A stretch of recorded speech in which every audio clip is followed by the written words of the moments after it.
Hey, it's Linda Ferguson with episode 6, last in our series of videos giving instructions for how to complete the research workshop. The very last thing I want you to do is to go back and choose any of these, really. You could use just Google. You could use Google Advanced Search. You could look for a magazine article, news source. You could even look for a journal article. But I want you to practice. I want you to look until you find something that says something about your topic that surprises you or something that challenges what you already believe. And I want you to just consider kind of what if? What does it say? Really try to understand it. Choose a reliable source, a source you respect that disagrees with you. And I want you to find out what are the advantages of working with sources that express a different opinion than yours.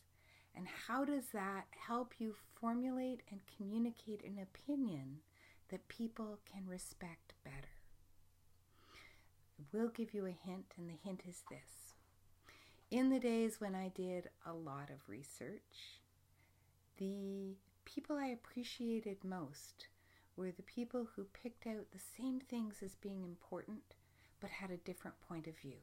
Because in considering those other points of view, I sharpened my own thinking.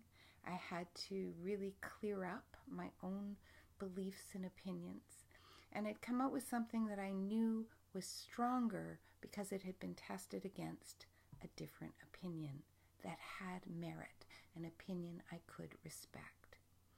So my final kind of invitation to you out of this whole workshop is figure out what people are doing that is genuinely good for you, that genuinely helps you form better opinions when they see the same facts that you see, but they interpret them differently.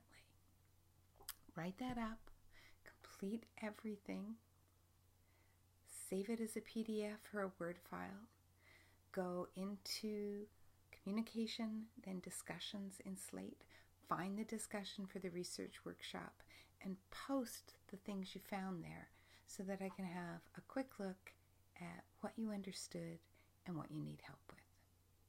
I'm Linda, and I will see you next Monday.